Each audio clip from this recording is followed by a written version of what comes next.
A las 5 de la mañana del 19 de junio de 1984, los gritos de una mujer desgarraron el silencio de una pequeña casa en Tlaquepaque, Jalisco. Era un llanto distinto, profundo, como si saliera desde lo más hondo del alma.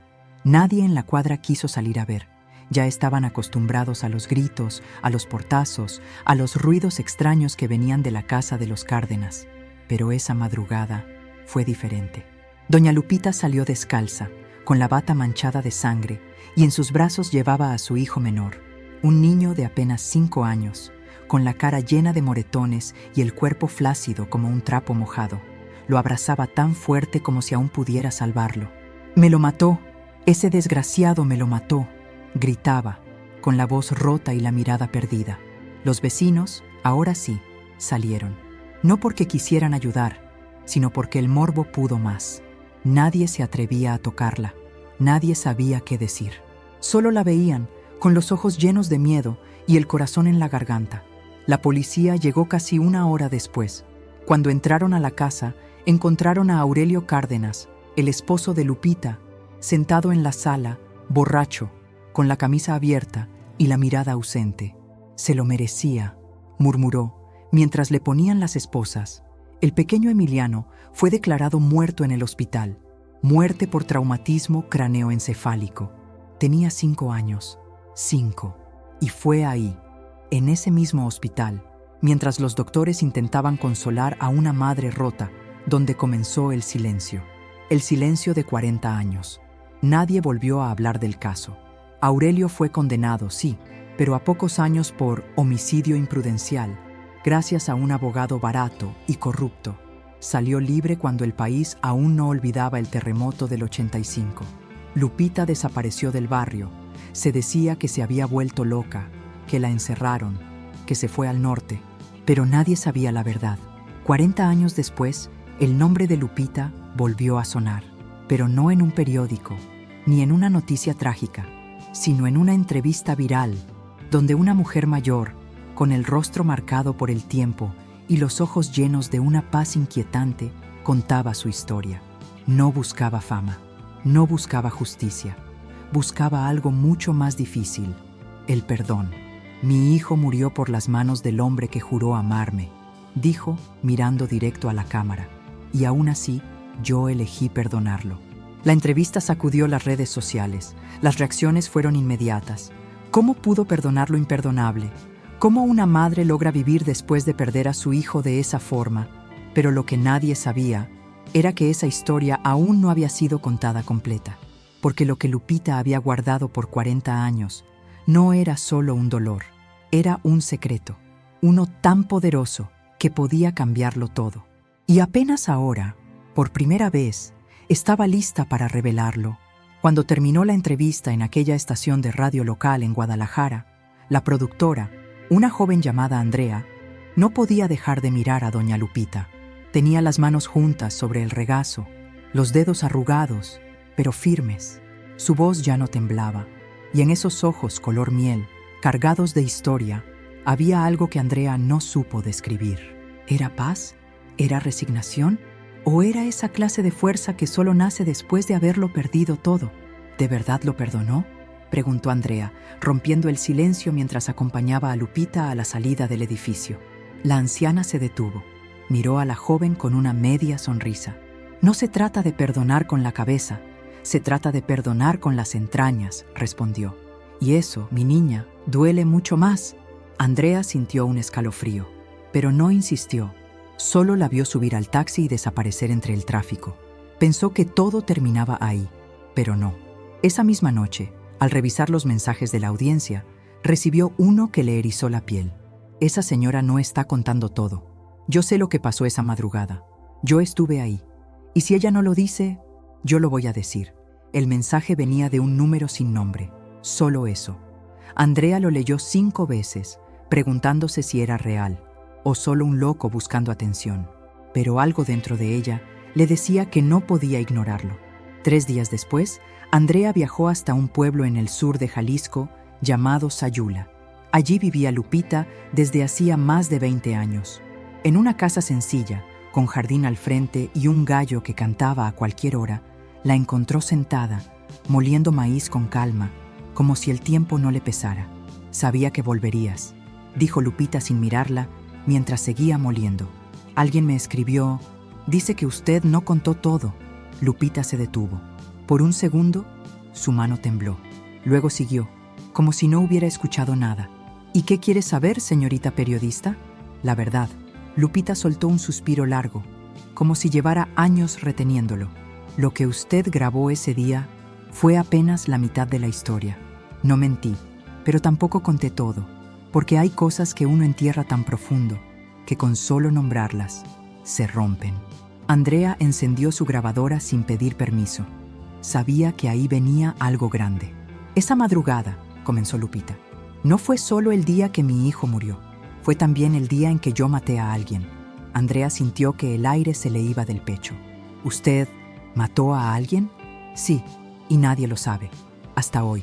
La historia que siguió fue como una puñalada lenta. Lupita comenzó a relatar los días previos a la tragedia, el infierno que vivía con Aurelio Cárdenas. Era un hombre controlador, posesivo, celoso, pero con una sonrisa encantadora para los vecinos. Nadie sospechaba lo que ocurría detrás de esas paredes. Nadie escuchaba los golpes. Nadie veía los moretones que Lupita ocultaba con mangas largas.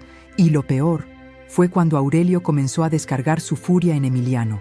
Lo golpeaba por cualquier cosa. Si lloraba, si no comía, si se hacía pipí. ¿Y usted?, preguntó Andrea, tragando saliva. Yo lo protegía como podía. A veces me ponía en medio. Otras veces lo sacaba de la casa a escondidas y lo dejaba en casa de mi hermana. Pero esa noche no alcancé. Lupita tenía la voz quebrada. Apretaba los ojos, como si intentara borrar los recuerdos, pero era inútil. Las imágenes volvían con brutal claridad. Aurelio llegó borracho, como siempre, pero traía algo distinto. Una rabia, una furia que no le había visto nunca. Me dijo que ya estaba harto, que si yo no lo obedecía, se iba a llevar a Emiliano y no lo volvería a ver. Lupita se puso de pie, caminó hacia un rincón del cuarto y sacó una caja de madera. Dentro había una fotografía rota. Era Emiliano, en sus brazos, cuando tenía apenas unos meses. Yo lo enfrenté, le grité que no iba a permitirlo, que era mi hijo. ¿Y qué pasó? Pasó que él me empujó y fue directo por Emiliano. Lo sacó del cuarto como si fuera un costal. Lo tiró al suelo, lo pateó. Dios, lo pateó como si fuera un animal. Andrea ya no podía contener las lágrimas, pero no se atrevía a interrumpirla. Y ahí fue cuando yo perdí el control. Me fui a la cocina, tomé el cuchillo más grande que encontré y se lo clavé en la espalda. Silencio, un silencio que pesaba como cemento húmedo. ¿Lo mató? ¿Usted?, susurró Andrea. No, no murió. Se desmayó por la herida, pero sobrevivió. Yo pensé que había muerto. Llamé a los vecinos, grité como loca. Cuando llegaron, yo ya tenía a Emiliano en los brazos. El niño seguía respirando, pero débil. Y él, Aurelio, cuando despertó, dijo que todo había sido un accidente, que yo me había vuelto loca, que el niño se había caído. ¿Y por qué nadie investigó? Porque yo no dije nada. Me callé, me tragué la culpa. Dejé que él se llevara una condena menor. No dije que yo lo apuñalé. No dije que él torturaba a mi hijo. Solo quería que todo acabara. Quería enterrar a Emiliano y desaparecer. Andrea no podía creer lo que escuchaba. ¿Y el mensaje? ¿Quién cree que escribió eso? Lupita levantó la cabeza. Yo sí sé quién fue. ¿Quién? Mi otra hija. Andrea abrió los ojos, confundida. ¿Otra hija? Sí, la que nadie sabe que existe. La historia apenas comenzaba a abrirse como una herida vieja, y cada palabra de Lupita traía consigo un eco de dolor, de vergüenza y de algo que aún no se nombraba. Un secreto que había dormido 40 años y que ahora ya no podía quedarse callado. Lupita sintió que el aire en sus pulmones desaparecía, como si algo dentro de ella, algo que había contenido por décadas, finalmente se rompiera. No podía dejar de mirar a Fátima. Ella, su hija, no solo había vivido el abandono, había estado cerca del mismo monstruo que le había robado la vida. No puede ser, murmuró, llevándose las manos a la boca. Dios mío, estuvo tan cerca. Fátima desvió la mirada. Por un segundo, su fachada fuerte se resquebrajó. La voz le tembló. Yo no sabía quién era. No tenía su nombre completo. Solo decía que había estado preso. A veces me decía que tenía otra vida antes de llegar al convento, pero algo en él siempre me dio miedo. ¿Y nadie te protegió? Nadie protege a las niñas sin apellido. Las niñas abandonadas no tienen quien las escuche. Como tú tampoco tuviste. El golpe fue directo al alma. Lupita se acercó lentamente, como si temiera que un paso en falso deshiciera el momento. Fátima, yo no te abandoné porque no te quisiera. Te juro por Emiliano, que no fue por eso. Lo sé. Fátima la interrumpió, por primera vez con los ojos humedecidos. Durante años quise odiarte, quise culparte de todo. Pero cuando supe tu historia, entendí algo. ¿Qué cosa? Que tú también fuiste una niña abandonada, solo que lo hiciste rodeada de gente. Después del encuentro, Andrea las esperó afuera, nerviosa, con el corazón acelerado. Sabía que algo importante había pasado ahí adentro. Cuando Lupita salió, no dijo una sola palabra, pero en su rostro había algo nuevo. No era paz, no era tristeza, era algo más parecido a decisión. Necesito que me ayudes a buscar a alguien, le dijo a Andrea. Un hombre llamado Domingo Solís. Él fue custodio en la prisión de Puente Grande, Jalisco. Era amigo de Aurelio y fue el que le consiguió el ingreso al convento. ¿Cree que él sabe algo? Sé que sí, porque cuando me mandaron la carta de Fátima, no vino sola. Venía con una nota sin firma, una hoja escrita a máquina. Decía: Aurelio volvió a encontrar a la niña. Está cerca. Cuidado. Andrea sintió el estómago revolverse. ¿Alguien había vigilado todo este tiempo? ¿Quién sabía tanto? ¿Y por qué no dijo nada? ¿Y por qué no denunció eso, Lupita? Porque para entonces, Aurelio ya estaba muerto. Esa fue la siguiente bomba. ¿Qué dijo?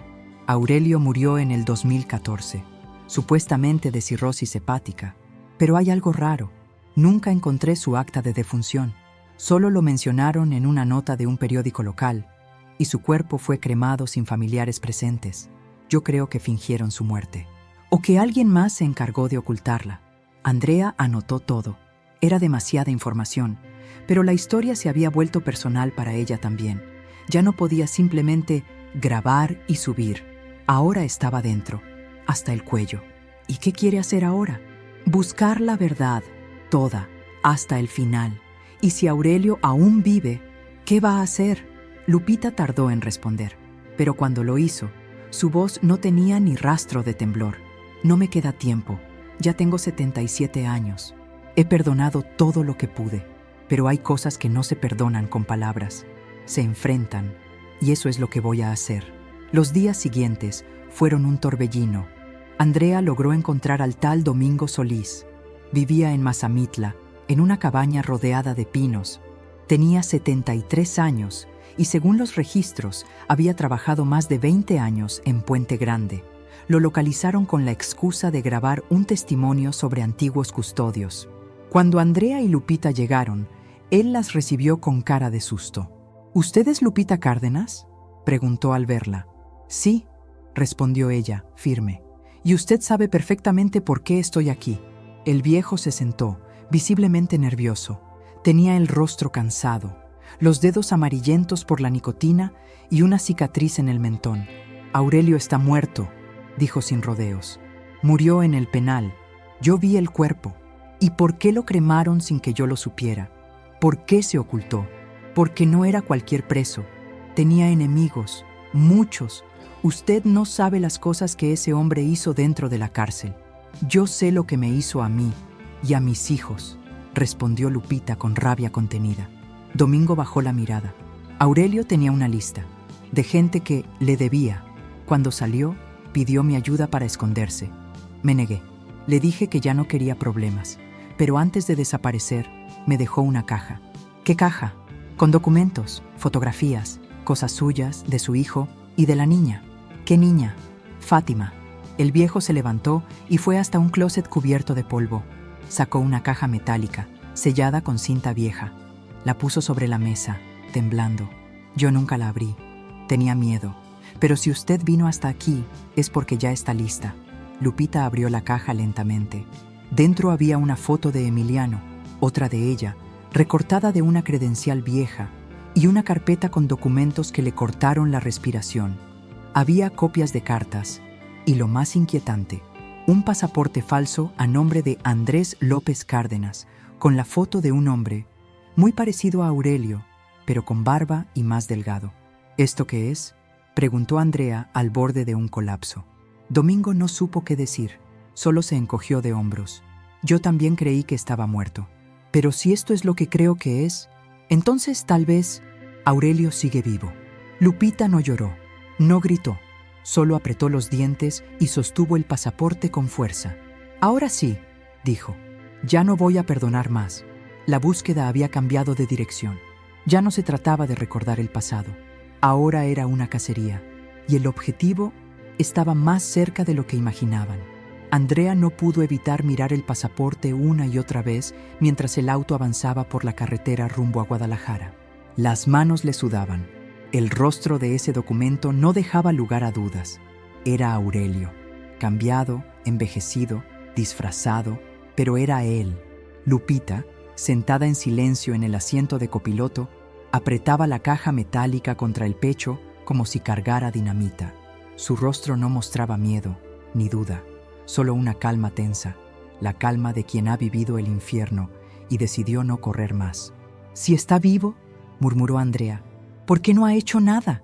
¿Por qué no se ha acercado?» «Porque sabe que yo lo estoy buscando», respondió Lupita sin parpadear. «Sabe que esta vez no me voy a callar». Al llegar a Guadalajara, fueron directo a casa de Fátima. Era un departamento modesto, lleno de plantas, con una atmósfera serena. Al ver a su madre con la caja en las manos, supo de inmediato que algo había cambiado. «¿Qué encontraron?», preguntó sin rodeos. «Un pasaporte, documentos». «Cartas», respondió Lupita. «Todo indica que tu padre está vivo». Fátima no reaccionó con sorpresa. Solo asintió, como si algo dentro de ella ya lo supiera. «Lo he sentido cerca desde hace años. A veces me siguen. Recibo llamadas donde nadie habla.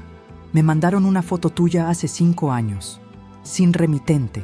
Andrea abrió los ojos. «¿Tienes esa foto?». Fátima la trajo desde una caja de recuerdos.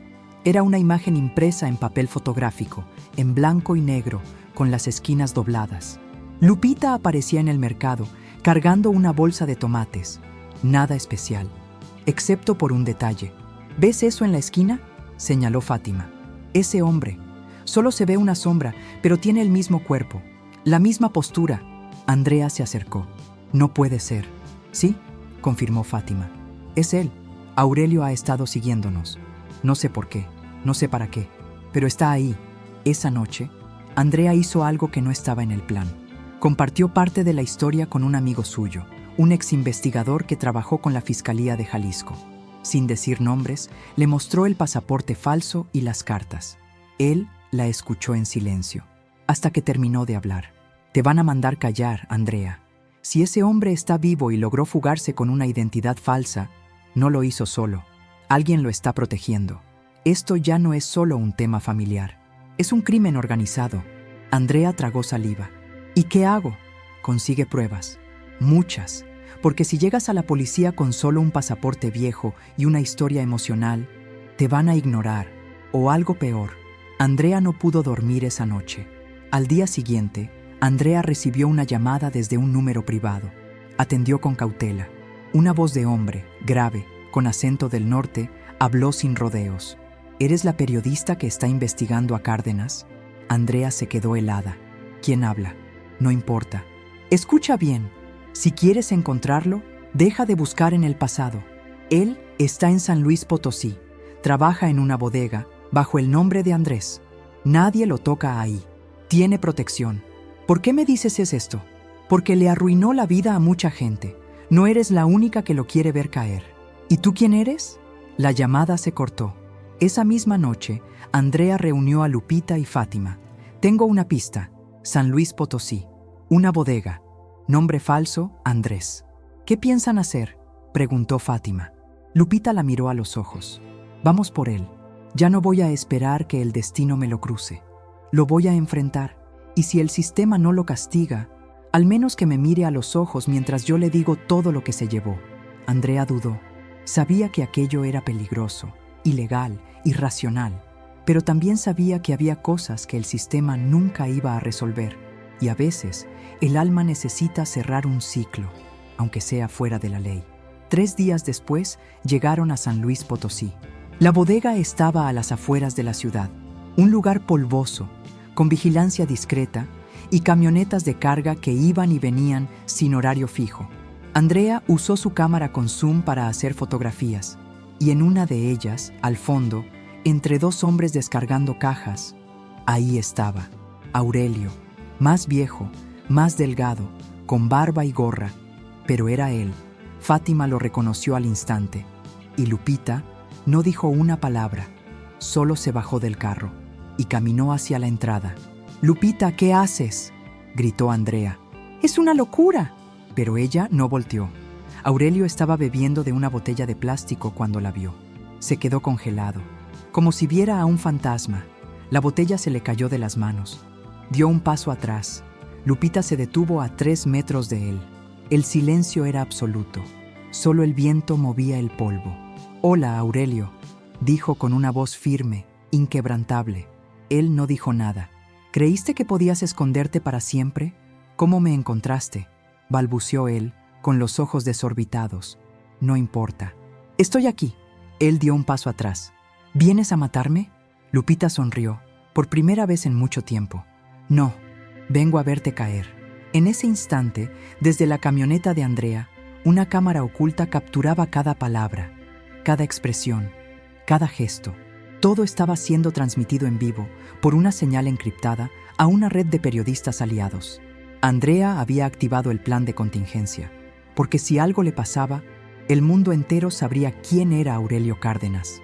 La historia había llegado a su punto más alto, y lo que venía ya no era solo una búsqueda de justicia, era el enfrentamiento final. La escena frente a la bodega en San Luis Potosí parecía congelada en el tiempo.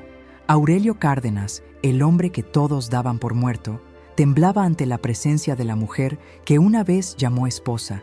Y Lupita no mostraba miedo, ni odio, ni lástima. Mostraba algo más profundo, certeza. «¿De qué me sirve verte caer?», continuó ella. «¿Crees que quiero venganza? ¿Que vine a gritarte todo lo que me hiciste? No, Aurelio. Ya pasé esa etapa. Vine porque no quiero que el mundo te olvide». «¿Qué quieres de mí?», preguntó él, con la voz quebrada. «La verdad, toda, aquí, ahora». Aurelio miró alrededor. Los otros trabajadores se habían alejado, sin saber exactamente qué pasaba. Algunos miraban desde lejos, curiosos, pero él lo sabía. Había sido descubierto, y el pasado acababa de alcanzarlo. «No tengo nada que decirte», murmuró, volviendo a retroceder. «Yo pagué mi condena, ya cumplí». «¿Pagaste?», soltó Lupita, casi riendo. «Mataste a nuestro hijo, me destruiste la vida, me violaste, abandonaste a tu hija, y aún tienes el descaro de hablar de condena». «No maté a Emiliano», dijo él de pronto. El silencio fue total. Fátima, que se había acercado discretamente, se detuvo a mitad de camino. Andrea, desde la camioneta, giró la cámara. Cada segundo estaba siendo grabado. Y esa frase era la chispa que faltaba. «¿Cómo dijiste?». Lupita dio un paso más cerca. «Yo no lo maté», repitió Aurelio, mirando al suelo. «Esa noche sí lo golpeé, pero cuando salí del cuarto, él todavía respiraba». Lupita sintió que el corazón le retumbaba en el pecho. «¿Qué estás diciendo?». Aurelio levantó la cabeza, por primera vez con una expresión distinta. No era arrepentimiento, era miedo, miedo verdadero. «Esa noche, alguien más entró a la casa. Yo me desmayé por el cuchillazo, pero cuando desperté, Emiliano ya estaba muerto». Lupita lo agarró por la camisa, con una fuerza que no supo de dónde salió. «No te atrevas a mentirme. Yo misma te vi.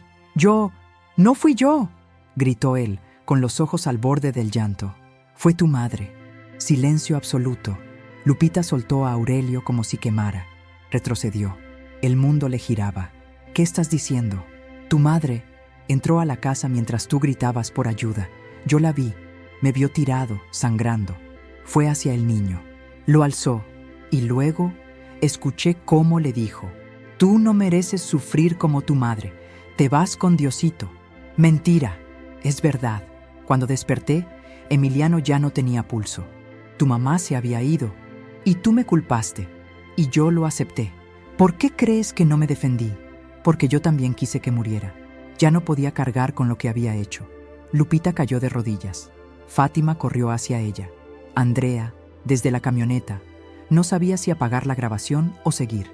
La escena era brutal, desgarradora, y nadie lo vio venir.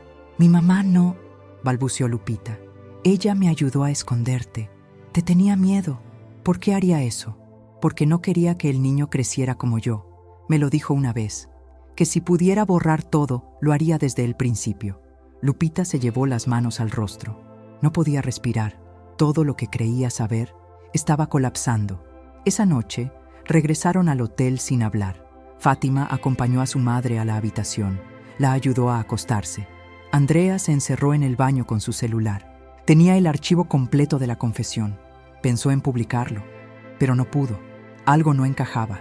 Las palabras de Aurelio eran demasiado calculadas, demasiado cómodas. A la mañana siguiente, Andrea recibió un mensaje, un número desconocido. Otra vez. Solo decía: no le creas a Aurelio. La verdad está en una cinta vieja. Búscalo en el archivo de la parroquia de San Miguel, en Tlaquepaque. Hay una grabación del padre Ignacio, del día antes de su muerte. El mensaje no tenía firma, pero algo en su intuición le gritó que era real. Andrea no lo pensó dos veces. Voló de regreso a Jalisco sin avisar. La parroquia de San Miguel estaba cerrada por remodelación. Pero Andrea logró que un seminarista joven, al reconocer su nombre del canal, le diera acceso al archivo antiguo. Buscó por horas entre cajas, cintas, carpetas húmedas, hasta que la encontró. Una cinta de casete, escrita a mano, Confesión Anónima, junio 1984. Andrea la llevó a un estudio de audio. Lo restauraron, la digitalizaron, y entonces escuchó algo que le congeló la sangre. Padre, no sé cómo cargar con esto. Fue un momento, no fue odio, fue piedad. Él ya no respondía. Yo solo quería que dejara de sufrir. Lo apreté fuerte, hasta que dejó de moverse. Luego me fui. No le dije nada a Lupita. Ella ya había sufrido suficiente. Perdóneme, padre. No soy una asesina.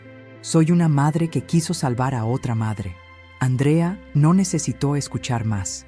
La voz era de la madre de Lupita. La verdad había sido enterrada con amor, con culpa, con miedo, y ahora, finalmente, salía a la luz. Pero había un problema más grande. Cuando Andrea volvió a San Luis Potosí, Lupita había desaparecido, y Aurelio también. El final se acercaba, y ahora era una carrera contra el tiempo, porque una historia así no termina sin una última verdad, una que podría ser la más devastadora de todas. Andrea llegó al hotel con el corazón desbocado. La recepcionista la miró con cara de angustia. «Usted es la señorita periodista, ¿verdad? La señora Lupita dejó esto para usted. Hace unas horas». Le entregó un sobre doblado. Andrea lo tomó con manos temblorosas. Lo abrió ahí mismo, frente al mostrador. Dentro había una nota escrita con letra apretada y temblorosa. «Gracias por todo lo que hiciste. No busques más. Esta parte del camino es solo mía.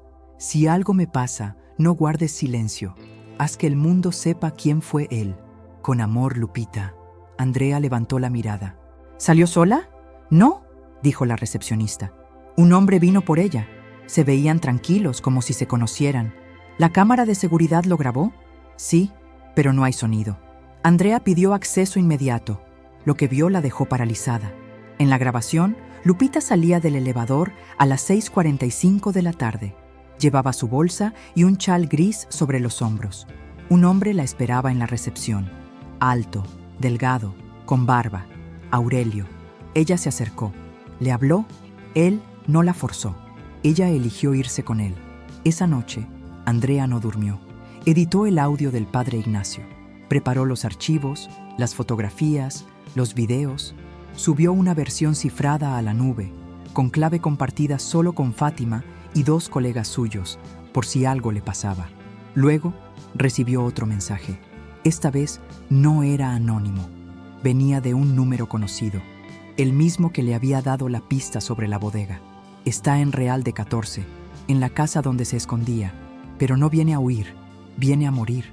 Andrea tomó sus cosas Y una decisión, no ir sola. Fue directo a casa de Fátima. Tu madre está con él, voluntariamente. Fátima se puso de pie sin dudarlo. ¿Dónde? Real de 14. ¿Vienes? Claro que sí. Si esto va a terminar, yo también tengo derecho a estar ahí. El viaje fue largo. El camino de terracería hacia Real de 14, en San Luis Potosí, estaba cubierto por neblina. La camioneta parecía flotar entre sombras. Andrea revisaba su cámara cada 10 minutos. No quería perder ni un segundo de lo que podía ser el final. Al llegar al pueblo, todo era silencio.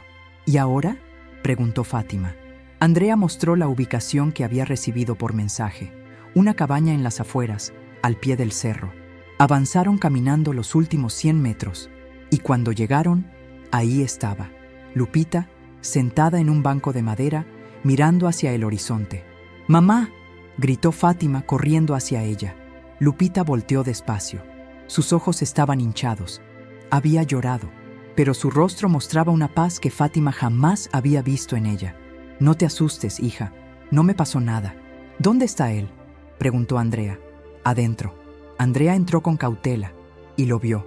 Aurelio, en una cama improvisada, cubierto por una cobija, con un tubo de oxígeno en la nariz. Se veía frágil, destruido. «Tiene metástasis», dijo Lupita desde la puerta. «Le queda poco tiempo. Por eso me buscó. No fue para huir, fue para pedirme que lo acompañara a morir». Andrea lo miró fijamente.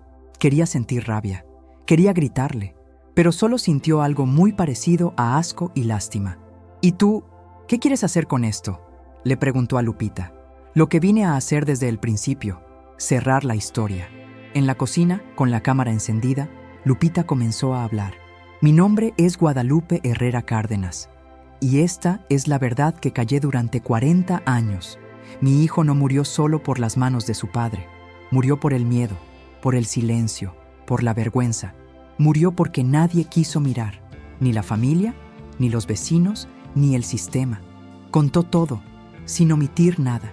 Cómo fue abusada, cómo ocultó un embarazo, cómo crió un hijo en medio del infierno, cómo cayó cuando debió gritar y cómo decidió perdonar para no morirse en vida. Hoy estoy frente al hombre que destruyó mi vida y no vine a matarlo.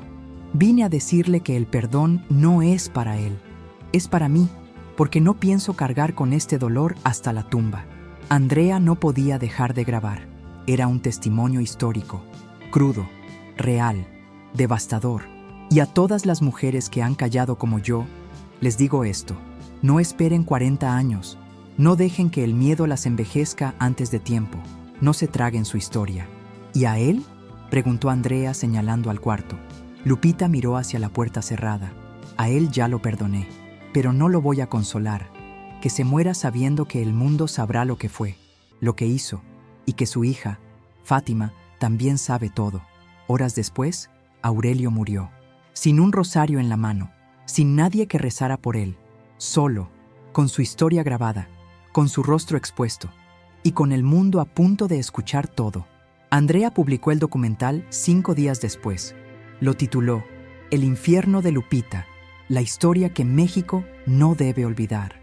Se volvió viral en 24 horas, pero aún faltaba una verdad, una pieza que Lupita nunca había contado, y esa sería la más fuerte de todas. El documental El infierno de Lupita alcanzó los 6 millones de visualizaciones en menos de una semana. Las redes se dividieron entre quienes lloraban con la historia, quienes exigían justicia póstuma y quienes no podían entender cómo una mujer como Lupita había podido perdonar a un hombre como Aurelio. Se organizaron foros, marchas, programas de televisión, entrevistas, pero Lupita no apareció en ninguno. Después de la muerte de Aurelio, desapareció del ojo público. Volvió a Sayula, a su pequeña casa, a su jardín, a su silencio. Fátima fue quien se encargó de responder a los periodistas. «Mi mamá ya dijo todo lo que tenía que decir. Ahora le toca descansar». Pero Andrea sentía que algo no estaba cerrado. Había una frase que no podía sacarse de la cabeza, algo que Lupita había dicho cuando grabaron el último testimonio. «El perdón no es para él, es para mí, porque yo también me equivoqué, y nadie lo sabe». Esa frase, esa última línea, era la grieta, Un mes después, Andrea recibió una carta por correo, escrita a mano, con tinta negra. El sobre no tenía remitente, pero reconoció la letra. Era de Lupita. Andrea, he tenido pesadillas toda mi vida, pero ahora, al final, entendí que hay una más grande que todas. No fue mi madre quien apagó el aliento de Emiliano. Fue yo, esa madrugada, cuando vi su cuerpo golpeado, su carita sin color, su respiración débil. Sentí que se me rompía el alma. Aurelio estaba desmayado, sangrando. Mi hijo apenas respiraba. Y ahí, en ese momento, yo decidí terminar con su dolor. Lo abracé tan fuerte, hasta que dejó de moverse. Pensé que lo estaba salvando. Pensé que así lo liberaba. Pero lo que hice fue peor que todo. No se lo conté a nadie, ni a Fátima, ni siquiera a mí misma. Lo oculté bajo la historia de un padre abusador, de un sistema que no actuó, de un barrio que no vio. Y sí, todo eso es verdad. Pero también es verdad que yo tomé esa decisión, no por odio, por desesperación, por amor y por error. Andrea terminó de leer con el cuerpo temblando. La mujer que todo México había aclamado como un símbolo de fortaleza, era también víctima y verdugo, no por maldad, no por venganza, por el trauma, por la desesperación de una madre que ya no podía más. Andrea fue a verla una última vez. Lupita la recibió en la banqueta, con una cobija sobre los hombros. ¿Leíste la carta? Sí. ¿Y qué vas a hacer con eso? Andrea la miró, por primera vez sin cámara, sin libreta, sin plan. Nada. Esa parte es tuya, no mía. Lupita sonrió, no de alivio, sino con esa tristeza que se mezcla con gratitud. Gracias. Un mes después, Lupita falleció mientras dormía, de un infarto, silencioso, sin dolor. La encontraron con una foto de Emiliano en la mano y otra de Fátima en el pecho. Fátima no permitió que se hiciera ningún homenaje público. Solo reunió a unas pocas personas en el patio de la casa. Encendieron velas y leyeron fragmentos de su testimonio. Andrea publicó un último video, no como periodista, sino como alguien que había sido testigo de una verdad que transformó su vida. No todas las historias tienen un final limpio. No todos los monstruos tienen cara de monstruo. Y a veces, el amor más profundo puede ser también el más trágico. Pero lo que aprendí con Lupita es esto. El perdón no cambia el pasado, pero sí puede salvar lo que queda del alma. Así terminó la historia de Lupita Herrera, la mujer que sobrevivió al infierno, que perdonó lo imperdonable y que se llevó un secreto tan doloroso que solo se atrevió a nombrarlo al final. Una historia que México no debe olvidar, no porque sea perfecta, sino porque fue humana. Si esta historia te tocó el alma, si alguna vez sentiste que el silencio duele más que los golpes, o que el perdón es la única salida cuando ya no queda nada, entonces suscríbete ahora mismo a este canal. Cada semana traemos historias reales, profundas y transformadoras, que no solo te conmueven, sino que te hacen ver el mundo con otros ojos. Activa la campanita, porque lo que viene va a sacudir tu corazón. Historias que merecen ser contadas. Historias que no deben ser olvidadas. Nos vemos en el próximo video. Y recuerda, aquí las emociones son reales.